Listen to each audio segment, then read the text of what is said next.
Estamos ya en la hora 2 de nuestro material de libros históricos. Estamos en este tema Josué y la conquista de la tierra prometida. En este caso hay una tarea. Recuerden que cada 2 horas hay tareas sencillitas de una cuartilla más o menos. Y en este caso la tarea es principales eventos en el libro de Josué. Entonces nada más usted ve Josué y qué sucedió, que repartieron la tierra, hubo guerras, hubo algún problema. Podemos ver esos detalles en general, no tiene que ser muy exhaustiva, nada más es como inducirnos al tema, ¿no? Igual si tiene libros de consulta o biblias de estudio, pues lo que pueda sacar de ese material está bien.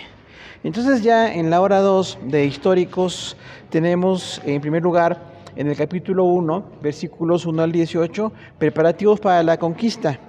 Dice, Jehová habló a Josué para que sustituyera a Moisés.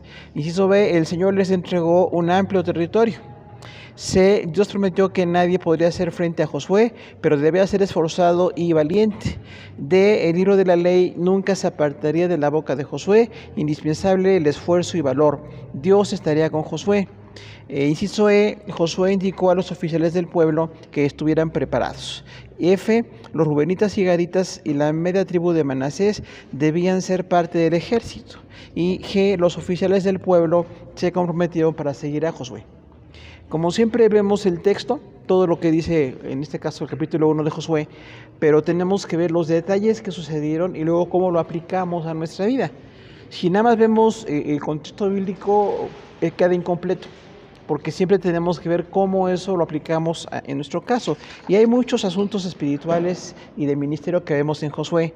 Por ejemplo, algo muy importante es cómo Dios tiene planes para cada persona. Porque usted recuerda que Moisés estuvo 40 años intercediendo, escribiendo el Pentateuco, dirigiendo al pueblo, pero no entró a la tierra. ¿Se acuerda que él se exasperó? Que él golpeó la roca y estaba como enojado con Israel. Y Dios le dijo, por esto que hiciste no vas a entrar a la tierra. O sea, también Dios nos disciplina. Perdón, gracias, hermana. Gracias. Dios nos disciplina y en esto tenemos entonces una gran lección. Si hacemos algo mal, Dios nos va a disciplinar, porque es la manera en que nos corrige. Como dice el apóstol Pablo en el Nuevo Testamento, el padre que no corrige es como que no ama a su hijo, porque si el hijo no es corregido va a hacerse peor. Entonces no es así como una manera sádica de tratar a los hijos o maltratarlos, pero si los dejamos que hagan lo que quieran, literalmente se van a perder. Entonces por eso es que hay una disciplina al Moisés, este gran hombre, ¿no? Usted recuerda que en la Biblia tenemos 2 grandes hombres, Moisés y también el profeta Elías.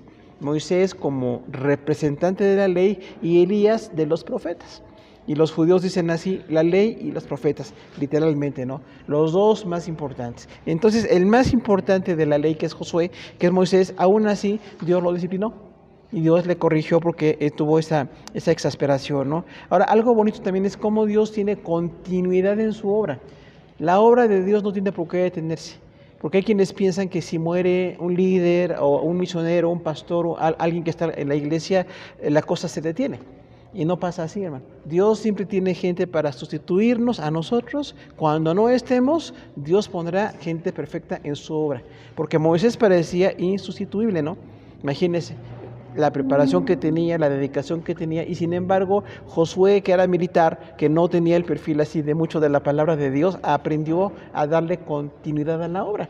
Y también nosotros, si Dios nos pone en un ministerio, pues hay que estar fieles. No porque seamos nosotros algo especial, sino por la pura misericordia de Dios nos pone. Y entonces hay que continuar en la obra, como pasó con Moisés, que al morir Moisés, Josué continuó adelante, ¿no? Y algo muy importante, como es la integración. Fíjese que dice aquí que Josué integró a Manasés y Efraín, que estaban ya con territorio. Y esto es algo muy histórico, ¿no? Eran tantos que dice que, bueno, no pasaron el Jordán, ¿se acuerda? Porque dice, somos muchos, ¿para qué pasamos el Jordán?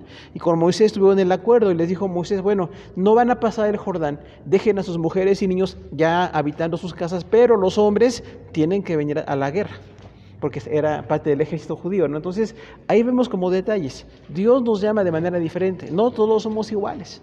No todos tenemos las mismas necesidades, pero todos podemos servir. Y ahí vemos cómo entonces dice que Manasés, que eran muchos, dijeron, bueno, ya tenemos nuestro territorio, pero vamos a pasar con ustedes a la guerra. O sea, hay que cumplir nuestra palabra, porque hay quienes no cumplimos, ¿no? Prometemos y no cumplimos y entonces eso falla delante del Señor. Luego tenemos aquí, dice el punto 2, capítulo 2, del 1 a 24, Josué envía espías a Jericó. Inciso A, Josué envió 2 espías a Jericó, los cuales fueron escondidos por Rahab. B, los espías se quedaron en la casa de Rahab. C, Rahab reconoció el poder de Dios sobre Israel. Esto es una decisión. D, la mujer pidió a los judíos que al vencer a Jericó no mataran a su familia. Rahab hizo descender a los espías dentro de la ciudad y les indicó cómo huir. F, un cordón de grana en la ventana sería la señal para salvar a la familia de Rahab. Y G, los espías regresaron al campamento de Israel. Vemos aquí algo muy importante, hermano. Dios no hace acepción de personas. Recuerde eso, ¿no? Es una cosa muy importante. Dios llamó a los judíos para que fueran el pueblo que trajera la salvación, que reconocieran las ceremonias, que reconocieran la palabra de Dios y de hecho que la publicaran. Los judíos fallaban en esto. No es que Dios quiere más a Israel, porque hoy día incluso, ¿no? Mucha gente odia a Israel. Decimos no porque sean pueblo de Dios, históricamente les podemos dar la razón. Ahora que están en guerra y cosas así, pues no estamos de acuerdo con eso. Ni porque dicen que son pueblo de Dios tampoco, porque hay quienes no son ni siquiera creyentes. Muchos nacen allá en Israel o son descendientes de judíos y no son creyentes. Entonces no por eso son salvos, ¿no? Porque igual muchos dicen, bueno, ya como eres judío, ya estás hecho delante de Dios, ¿no?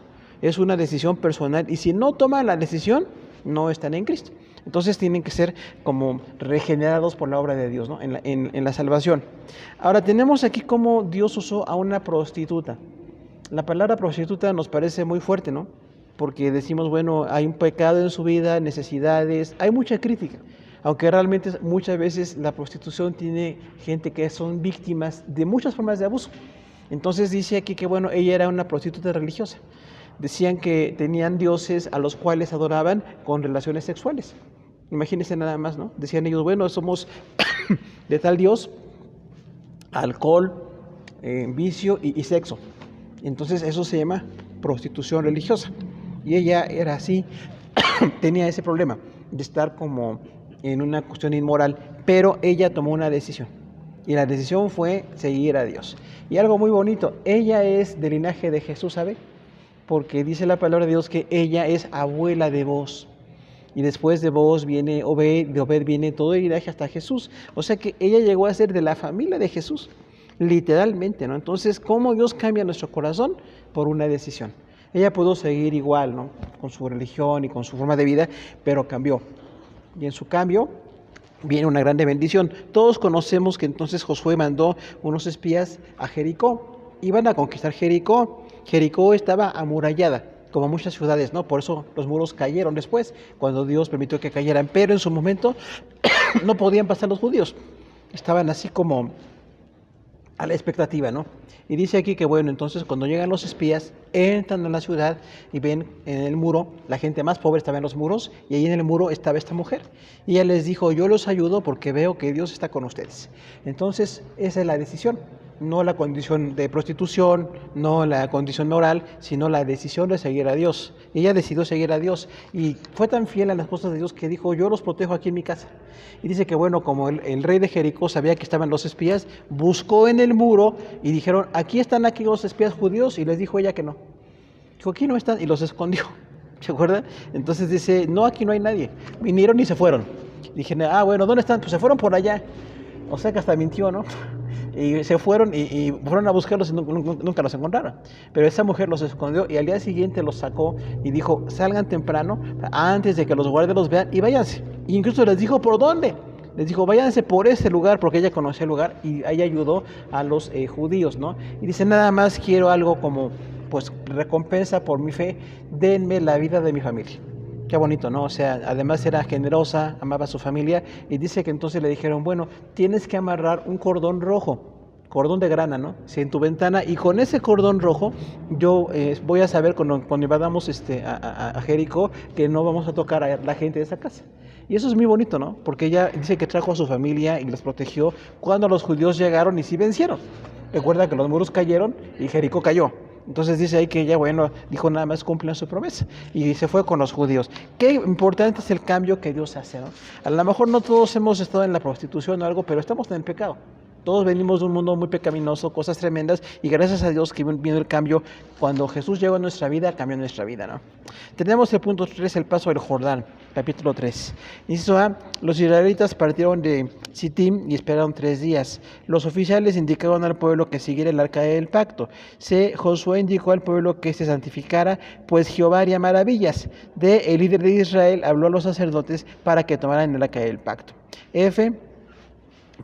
Jehová comenzó a empezar a agradecer a Josué. Josué llamó a los hijos de Israel e hizo conocer las indicaciones de Dios. G, Dios hizo el milagro de detener las aguas del Jordán para que su pueblo pasara. Entonces, ¿qué es esto? Un milagro. Porque dice que ellos iban a pasar, pues tenían que cruzar el Jordán. Venían exactamente por el oriente y tenían que pasar el Jordán para llegar a Canaán. Y entonces viene un milagro de parte de Dios. Dios le dijo a Josué, te voy a engrandecer así como engrandecí a Moisés. Imagínense nada más Moisés, ¿no? La obra, los tiempos, el ministerio para con Dios parecía muy difícil de igualarlo. Sin embargo, Dios engrandeció a Josué. Qué importante es que no tengamos complejos con la gente, ¿no? Porque a veces la gente que ha sido fiel, que tiene talentos, que sirve al Señor, pues como que pensamos que es difícil imitar lo que hacen. Pero Dios no tiene esa situación, dice, bueno, yo uso a quien quiera. Usó a Moisés y después usó a Josué.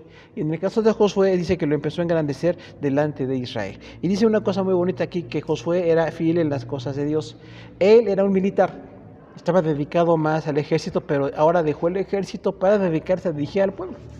¿Qué tal que Dios le cambie a usted su ministerio? ¿Está de acuerdo o no? Porque algunos decimos, no, lo que a mí me gusta, en mi área de confort, donde me siento muy contento, ahí yo sirvo a Dios predicando, sirviendo en evangelismo, y si Dios me cambia, ¿qué pasa? Pues no pasa nada. Nada más tengo que seguir siendo fiel. La cuestión es continuar con el ministerio. Y entonces Josué ya no fue militar principal, sino ahora era el líder del pueblo. Y en lo espiritual y cambió algunas cosas, ¿no? Y diríamos aquí que entonces Dios nos hace cambios para que le sirvamos. Porque a veces estamos muy habituados a una forma de hacer las cosas de Dios y Dios nos presenta otras. Y esa otra forma de hacer las cosas es importante que nosotros lo sigamos. Porque Josué no se quedó como militar. No dijo, bueno, yo soy militar y de aquí no me muevo. Yo sigo siendo un militar y a ver a quién usa Dios. Bueno, si Dios le llamó y le dijo, voy a engrandecerte, como usé a Moisés, te voy a usar a ti. ¿Qué hizo Josué? Pues creyó en Dios y cambió de militar ahora a ser líder del pueblo, ¿no? Y una cosa muy bonita aquí, Dios es quien nos respalda en la obra. Nosotros tenemos que ser fieles, orar y presentarnos y prepararnos, pero el que hace la obra finalmente es Dios. Es Dios quien hace lo más importante, ¿no? Nosotros somos como nada más, pues, algo que Dios usa aquí en la tierra, pero Él es el importante. Nosotros no somos los importantes, el importante es Dios. Y entonces dice ahí que Josué tenía esa humildad y empezó a cambiar su ministerio y tenía entonces que convocar ahora a los líderes y platicar con ellos y trabajar con ellos. Y aquí hay una cosa muy importante, hermano. Trabajar en equipo es importante, porque algunos somos soliloquios, ¿no? Solos y locos, no nos gusta trabajar con nadie. No, yo soy solito. A mí que me digan alguien más no me gusta porque hay que hablar y no están de acuerdo. Hermano, a veces lo hacemos solos o parte del ministerio solos y en gran parte es en equipo. Y en equipo no siempre es como yo quiero, ni cuando yo quiero, pero tenemos que aprender todos cómo trabajar en equipo. Y Josué, que había sido ese general tan importante, ahora tenía que trabajar y convocar a los ancianos y ver sus opiniones y escucharlos. Entonces, ¿qué cosa tan importante es cambiar nuestra manera de trabajar? Porque algunos siempre seguimos haciendo las cosas igual. No me gusta esto, no me gusta la gente, no me gusta consultar, y yo estoy a gusto así. Y entonces, hermano, no dejamos que Dios se glorifique, porque de verdad Dios se glorifica cuando trabajamos en equipo. Diríamos aquí que hay que sentirnos realizados cuando trabajamos solos, pero también nos sentimos bendecidos cuando trabajamos en equipo, que es diferente. Los tiempos, los estilos, las personalidades, muchas cosas que a veces no coincidimos en las cosas, ¿no? Y sin embargo, Dios nos usa así. De hecho, la iglesia es un cuerpo, ¿no? ¿Se acuerdan? Diferentes órganos, no somos iguales todos. Y el cuerpo funciona porque Dios es la cabeza, ¿no? Y tenemos que seguir haciendo ese trabajo. Tenemos como punto 4, 12 piedras tomadas del Jordán. Dice inciso A, un hombre de cada tribu debía tomar una piedra en medio del Jordán. B, las 12 piedras serían un testimonio del milagro que Dios hizo para que cruzaran el Jordán. C, las 12 piedras fueron puestas como un testimonio. D, los sacerdotes que llevaban el arca estuvieron en la orilla del Jordán hasta que todo Israel cruzó. Los hijos de Rubán, los de Gad y la tribu de Manasés pasaron armados. F, Dios engrandeció a Josué cuando Israel pasó el Jordán, las aguas se volvieron a su lugar, y el pueblo acampó en Gilgal, y pusieron las 12 piedras como testimonio del milagro que el Señor los hizo. ¿Cuál fue el milagro? Detener el Jordán. Imagínense nada más, ¿no? Porque dice ahí que Moisés dijo, Señor, ¿cómo entramos a Canaán si hay un río? No dijo Dios, váyanse al sur, ¿no? Hasta que pasen allá por el Mar Muerto, por allá pasan. No, dijo Dios, por aquí van a pasar. Y entonces dijo Dios, como que nos llama a la fe, ¿no? Porque dijo, pon a los sacerdotes que estén ahí en la orilla del río. Y cuando se pongan ahí en la orilla del río, yo voy a detener el Jordán. Dice en el Nuevo Testamento que es como un bautismo, ¿no? Dice que ellos fueron como bautizados, porque así como los cristianos nos meten en agua, en un río o lo que sea, una alberca, ellos fueron como bautizados, porque el agua se detuvo. No que se metieron al revés, el agua se detuvo y ellos pasaron. Y dice que mientras estaban los sacerdotes ahí, el Jordán se detuvo. Un milagro muy grande, ¿no? Sobre la naturaleza, que siguen sucediendo, ¿eh? Hay testimonios de iglesias donde Dios hace cosas impactantes con ríos, con mares, con lluvias, con muchas cosas. Dios se sigue glorificando. Cuando hace falta eso, bueno, Dios lo hace. Y en este caso pasó. Dice que ellos estaban ahí con ese milagro y dijo Dios, entonces para que recuerden lo que pasó, quiero que un hombre de cada tribu, porque eran 12, tomen una piedra. Y cuando estén en dos lados del Jordán, pongan las piedras juntas.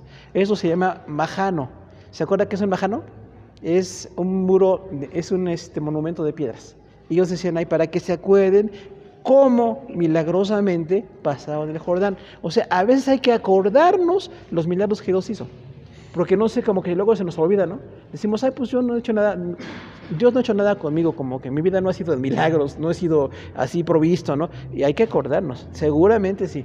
Hay personas que tienen milagros impactantes, ¿no? Por su necesidad, por su personalidad, lo que sea, pero Dios nos usa a todos. Y dice aquí entonces que ellos tienen que recordar con esos piedras ahí después del río, aquí pasamos en seco. Dios, así como abrió el mar, que es muy grande, el mar Rojo, no nada más el mar Rojo, ahora el Jordán se detuvo para que pasara Israel. Y eso es muy bonito porque Dios tiene control de todas las cosas. ¿Recuerda eso? Dios tiene el control de todas las cosas. En este caso no hubo oración, ya Moisés no estaba el arca, la vara de Moisés, pero estaba Josué. Y estaban los sacerdotes, ¿no? Y dice Dios, ahora voy a hacerlo de otra manera distinta. Y pasaron todos los judíos, más o menos eran 2 millones, imagínense, 600,000 hombres con esposas e hijos, hablamos de 2 millones de personas. Entonces son muchos, ¿no? ¿Cuánto tardan en pasar? Pues todo lo que tardan en pasar, ahí estuvieron los sacerdotes con el arca deteniendo el río por el milagro de Dios. Y después de que pasaron, dice que ya entonces hizo ese testimonio de decir, bueno, Dios nos bendijo y pasamos el río. Entonces siempre hay que poner testimonios de lo que pasó. No sé si a usted le funciona escribir, a algunos nos funciona escribir lo que Dios se hizo para acordarnos, otros tenemos algún objeto, ¿no? O a lo mejor los que dibujan bonito, quienes dibujamos horrible mejor no lo hacemos, ¿no? Pero quienes dibujan bonito, bueno, pues pueden hacer algo ahí para acordarse, ¿no? Decir, Dios me liberó, Dios proveyó, Dios me dio el trabajo, Dios me sanó. O sea, ¿qué hizo Dios? Lo que sea. Y tener como un recordatorio de esas cosas, ¿no? Era un secreto de Abraham. Dice que cuando Abraham llegaba a un lugar hacía altares. O sea, él oraba a Dios y reconocía a Dios. Dios me bendijo, me liberó, me sacó de la guerra, me dio un hijo milagrosamente. O sea, esos son testimonios. Y Abraham los tenía. Y en este caso Josué también. Y Dios les dijo, pongan las piedras para que se acuerden. No sé a cuántos nos sanaría en la fe acordarnos de las cosas que Dios hizo con nosotros. Porque a veces estamos así como atribulados, estamos enfermos, estamos cansados y no nos acordamos de las grandes cosas que Dios hizo. Hay que recordarlo. A mí creo que incluso escribirlo, ¿no? Decimos, bueno, cuando me acuerdo que hizo Dios, son muchas cosas. Incluso algunos agradecer lo que Dios hizo. A la gente que Dios usó, las personas que Dios puso como maestros, como líderes, gente que nos evangelizó, y hay que agradecerle por eso, hermano. Porque por su pura misericordia lo hizo, ¿no? Y entonces hay que acordarnos esas bendiciones, como en este caso el cruce del Jordán en seco fue un milagro para Israel y para nosotros también. Luego viene el punto 5, la circuncisión en Gilgal. Capítulo 5. Dice inciso A, los reyes de los amorreos desfallecieron cuando escuchaban las victorias que Jehová había dado a Israel. B, Dios indicó a Josué que los judíos fueran circuncidados. C, los hijos de Israel acamparon en Gilgal y celebraban la Pascua. Y D, el maná cesó al día siguiente. ¿Qué pasa aquí? El pacto. Dios es un ser de pacto, ¿se acuerda? O sea, Él se compromete a algo, pero nos compromete también a nosotros. Por eso decimos, si Dios está cumpliendo su pacto, pues yo tengo que cumplir también. Porque Dios no falla, yo puedo fallar. Entonces, ¿qué es lo que pasó aquí? No estaban circuncidados. cuando dice que Moisés pasó con el Mar Rojo y aquello 40 años atrás hubo circuncisión, pero en este caso no. Todos los hijos no estaban circuncidados y dice entonces que le dijo para que recuerden esto. Ahora, eso es muy importante porque ya no tiene mucho que ver con nosotros lo físico. Ya no somos de ceremonias o circuncisiones o cosas así, pero sí el principio. El principio detrás de esto es la fidelidad a Dios. O sea, Dios nos demanda no una circuncisión, porque incluso el Nuevo Testamento dice no circuncisión en la carne, sino en el corazón. O sea, yo tengo que cambiar, no mi carne, que cambie mi corazón. Tengo que cambiar y ser más sensible, estar más consagrado, más constante. ¿Qué cosas he permitido en mi vida que no debo permitir? Porque entonces eran judíos, pero no estaban en el pacto. Y Moisés no se acordó de eso. Nunca les dijo, circuncídense. Escribió 5 libros, pero no les dijo eso. Nadie se acuerda de todo, ¿no? Solamente Dios. Y entonces, aunque Moisés falló en eso, a Josué le tocó y dijo, todos los varones tienen que circuncidarse. Ya que se circuncidan, entonces están en pacto con Dios. Nosotros, gracias a Dios, estamos en Cristo. Ya no es algo físico, ¿no? Ni siquiera el bautismo. Porque hay gente que luego ve el bautismo como una conversión, ¿no? Dice, ya me bauticé. Eso no quiere decir nada. Es una ceremonia nada más muy linda, pero si no está detrás del bautismo un corazón arrepentido, ¿de qué sirve? O algunos, ¿no? Que dicen, ya vine en Navidad aquí a la iglesia, o vengo en Semana Santa. Está bien que venga, pero no sirve de nada. Si no es todo lo es la consagración, si no es un cambio de nuestra vida, cambiamos al interior de la casa, ¿qué tal? Si no cambio como esposo, como esposa, como hijos, ¿de qué sirve? Decir que somos cristianos, no sirve de nada. Entonces, ese cambio que está aquí, la circuncisión, para nosotros se aplica en otras cosas. Nunca en lo físico, pero sí en los cambios donde Dios quiere que cambiemos. Y otra cosa importante, las ceremonias. Después de estar en la Pascua, en la circuncisión, le dijo Dios, hagan la Pascua. No fue Josué, fueron los sacerdotes, pero allí tenían entonces que otra vez matar el cordero y acordarse exactamente el día 14 del mes de Aviv o Nisan y hacer la Santa Cena. Las ceremonias son como un recordatorio de lo que Dios ha hecho. No igual en sí nos dan salvación nunca, pero qué bonito en la Santa Cena, ¿no? Para nosotros. Recordar que Jesús murió y nos ponemos solemnes, ¿no? Algunos lloramos, nuestros hijos vienen y entienden algo que Dios hizo. Esta Santa Cena representa a Jesús. No es en sí que la cena me salve, porque igual hay muchos que se llaman ritualistas. Un ritualista es una persona que piensa que porque va a una ceremonia ya cumplió. Ve gente que dice, ya pasé la Santa Cena, está bien, pero si no cambia su vida no sirve de nada.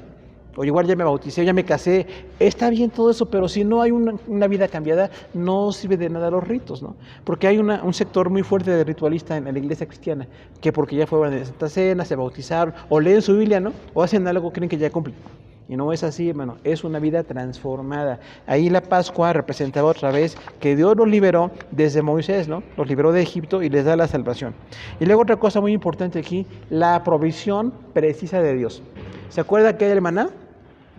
Era pues un vegetal que en las mañanas surgía así como que salía rapidito en la noche y tenían que ellos pues cortarlo para comer. 40 años comieron eso, ¿no? Algunos saborearon de eso, pero bueno, ellos estaban con el maná.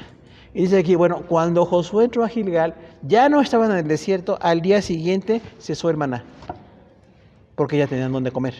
O sea, qué importante es que no nos acostumbremos siempre a la bendición, siempre a las cosas de Dios, a lo que nos parece sorprendente, sino que veamos los tiempos de Dios. Ya no era tiempo de maná. De hecho, Dios le dijo a Josué que guardara un poco de maná y lo guardaron ahí como testimonio, ¿no? Haciendo recipiente para recordar. Pero ya no hacía falta. Y no sé cuántos de nosotros estamos estacionados en lo que Dios hizo o no hizo. Y decimos, yo quiero que hoy Dios me haga este milagro, que hoy Dios haga aquello. Pues si Dios quiere, y si no quiere, ¿qué pasa? No pasa nada. Sencillamente no quiere o no se necesita, porque a veces ellos ya no necesitaban el maná, ya estaban para cosechar y para trabajar, ¿no? Y otra cosa importante, el trabajo siempre es necesario, ¿no? Porque dice aquí que, bueno, ya no tenían maná y ¿qué tienen que hacer? Pues sembrar. Nosotros también tenemos que trabajar, ¿no? Cuando dicen, ay, no tengo para comer, pues trabaja. Si no trabajas, no comes, ¿eh? Entonces, ponte a trabajar. Es tiempo de trabajar, ya no nada más recibes ahí maná y administrar lo que trabajamos, ¿no? Porque cada que trabajamos, Dios con ese trabajo sustenta a nuestra familia. El punto 6, Josué y el varón con la espada desenvainada. Capítulo 5. Inciso A. José se encontró con Dios, un varón con la espada desenvainada. Y ve, el lugar era santo, Josué adoró y se quitó el calzado. ¿Quién es el ángel de Jehová? No es Jesús, se lo garantizo. Porque muchos hermanos dicen eso, ¿no? Dicen, bueno, es que como Jesús se hizo hombre en el Nuevo Testamento, seguramente en el Antiguo Testamento, dicen incluso es Jesús preencarnado. ¿De dónde sacan tantos títulos, no? O sea, si nunca dice el Nuevo Testamento que es Jesús, pues no es Jesús. Es una presencia física de Dios, se llama ¿cómo? Teofanía. O sea, Dios se presentó con Abraham, Dios se presentó con Gedeón y con otros más, ¿no? Y físicamente era Dios. La descripción dice es el ángel de Jehová. Culturalmente es como una presencia espiritual, ¿no? Como aquí en México decimos, ánimas, ¿qué son las ánimas? Ánimas, que no lo diga, por favor. Son las almas. Ánima en latín es alma. Sí, originalmente es muy católico, ¿no? Saquemos ánimas del purgatorio, eso significa. No diga eso usted, por favor. De hecho, hay que borrar esto, por favor. Pero es exactamente cultural. Para ellos, el ángel de alguien era una presencia espiritual de... Y cuando dice el ángel de Jehová, incluso viene hasta en el Apocalipsis, ¿no? Dice Jesús, yo les envío mi ángel, o sea, él mismo vino, y él es el ángel de Jehová en el Nuevo Testamento. Pero en el ángel de Dios, y en el Antiguo Testamento no. Dice, el ángel de Jehová es Dios mismo presentándose para dar algo, ¿no? Daba una orden, una instrucción, inspiraba, y la cosa aquí es que él dejaba que lo adoraran. Porque cuando un ángel no, lo adoraban, ¿qué decía? No me adores. Nuevo Testamento, ¿no? Cuando Juan adoró a un ángel, ¿se acuerda? Ahí en Apocalipsis, un ángel y dijo, te adoro, y dijo, no me adores, soy tu consiervo, adora a Dios. O sea, Juan, apóstol, teólogo, ¿cómo se te ocurre adorar a un ángel? Se le ocurrió. Posiblemente por la emoción, ¿no? Por eso cuidado con las emociones, hermano. No adoramos ángeles. Pero este ángel se deja adorar. Las veces que dice el ángel de Jehová fue adorado y lo permitió, es Dios. Espiritualmente se presentó en el Antiguo Testamento y por eso permitió que lo adoraran. Y dice que era un hombre con una espada desenvainada, o sea, venía como militar, venía como soldado. Dios es soldado, hermano, Dios es muchas cosas. Se presentó, en este caso, con Josué como un soldado y le dice, Josué, ¿eres de los nuestros o eres enemigo? Y dijo, yo soy del ejército de Dios y vengo para defenderlos. Y Josué lo adoró. Entonces, ¿qué hacemos nosotros cuando es el ángel de Jehová? Bueno, le adoramos. Ya en el Nuevo Testamento no pasa. Tenemos a Dios revelado, Padre, Hijo, Espíritu Santo, ya no hace falta. Pero en el Antiguo Testamento sí. Siempre que usted encuentre el ángel de Jehová, se refiere a Dios presentándose de manera física o notoria, ¿no? Ahora luego viene el punto 7, la toma de Jericó. Dice capítulo 6, inciso A, Jericó cerró sus puertas. B, los judíos debían rodear la ciudad durante 6 días. C, 7 corderos llevarían bocinas. 7 sacerdotes llevarían bocinas. D, Josué indicó a los sacerdotes que llevaban el arca del pacto. El ejército marchaba en silencio. E, en 7º día los sacerdotes sonarían las bocinas y el pueblo gritaría. F, Dios dijo que toda la ciudad sería anatema. G, Jericó fue destruida, pero Rahab fue dejada con vida. Esto es el compromiso, ¿no? ¿Qué pasa con Jericó? Otra vez un milagro, ¿no? ¿Cuántos tenemos el problema de la impaciencia? Por la impaciencia hemos hecho cosas o no hecho cosas. Y dice que Dios les dijo, por favor, ustedes que son 600,000 soldados, van a caminar 7 días alrededor de Jericó. ¿De qué sirve caminar? De nada. No cayó en ninguna piedra, no venció a nadie, pero ellos lo hacían. Y dijo Dios, lleven el arca del pacto a unos sacerdotes al frente y vayan en silencio. Otra vez, a algunos les da problema estar callados, ¿no? Hablan hasta dormidos, hermanos. No se dan cuenta hasta cuando hablan, ¿no? Hablan. Y ahí dijo Dios, cállense todos. Todos callados, con el arca allá enfrente y nada más rodear la ciudad y regresarse a su campamento. Y dijo, lo van a hacer 7 días. Y otra vez ahí requiere la paciencia. Si Dios lo dice, es verdad. O es verdadero, o es necesario. Y entonces lo hicieron. Ya el 7º día que dieron vueltas, dice, suenen las bocinas y caerán los muros. ¿Fue por las bocinas o fue el poder de Dios, hermano? El poder de Dios. Porque dice, hay que tocar bocinas. Y en las iglesias luego usan ahí estos sofares, ¿no? Ahora es famoso. Muy erróneo todo eso, ¿no? No hay que usar nada de eso. No somos llamados a eso, pero sí vemos el poder de Dios. Y cuando dice que cayeron los muros, entonces Israel conquistó Jericó. Y dice ahí que Dios dijo, todo va a ser anatema. ¿Qué es anatema? Maldito. O sea, no tome nada. Porque a veces como que somos muy dados a lo material, nos decimos, mira, qué bueno está este material, ¿no? Y Dios dijo, no tomen nada de Jericó. ¿Cuál es el problema? El problema se llama Acán. Punto 7. Acán tomó del anatema y Jehová se encendió en ira. B, Israel fue derrotado en Ai. C, Dios reveló a Josué que tomaron del anatema. D, Acán había tomado del manto babilónico 200 ciclos de plata y un lingote de oro de 50 ciclos. Un ciclo son 14.4 gramos. Los israelitas apedrearon a Acán y a su familia. Posteriormente quemaron al igual sus posesiones. ¿Qué pasa con esto? Todos tenemos necesidad material. ¿Ya? Lo material hace falta. Necesitamos comida, necesitamos ropa, necesitamos cosas para vivir en lo temporal. Pero cuando Dios dice, no tomes esto, ¿qué hay que hacer? Pues no tomar. Porque Dios les dijo, ahí en Jericó caen muros para que no se lleve nada. No tomen nada ustedes. Pero hay un hombre llamado Acán que tomó. Se vio un lingote muy bueno de oro y vi unos mantos babilónicos y vi 200 ciclos de plata. O sea, tomó oro, plata y un manto muy caro. ¿Sabe cuánto era de oro? Medio kilo. ¿Cuánto cuesta medio kilo de oro ahorita, hermanos? Por favor. Cheque el anillo que usted trae ahorita y multiplíquelo, ¿no? Ahora, ¿qué dijo Dios? Van a ser derrotados por que tomó del anatema. O sea, el que desobedece trae maldición al pueblo. No más, ay, soy yo y es para mí. No, hermano, afecto a los demás. Si yo tomo algo, robo algo, tomo algo que no me corresponde, estoy afectando al pueblo de Dios. Y dice ahí entonces que Dios dijo a ellos, apedréenlo y quémenlo con todo lo suyo. Está fuerte la ley, ¿no? Pero así sucedió, hermano. Entonces, igual en nuestro caso, no nos dejemos guiar por lo material. Hay veces que Dios nos da lo material y hay veces que dice que no. Entonces, cuando viene lo material, provisión, trabajo, sueldo bueno, negocios buenos, qué bueno. Pero cuando dice no, ¿qué hago? Pues no tomo. Ahorita es tiempo de escasez, ¿no? No puedo tomar cosas que no. Entonces, cuidado con eso del anatema. Punto 10, la toma de destrucción de Ai. Inciso A, Dios ordenó a Josué pelear contra la ciudad de Ai, tomarían despojos. Inciso B, poner una emboscada. C, Israel venció en la batalla. Y D, Dios dio la victoria a su pueblo. ¿Cuál fue el cambio aquí? Que Dios dijo en Ai o Jai, como usted quiera, y le dice a Josué, ahora tomen del anatema. O sea, ahora sí pueden tomar en lo material, comida, ropa, oro, plata, tómenlo. ¿Y qué hicieron? Pues lo tomaron. O sea, hay tiempos de tomar y hay tiempos de no tomar.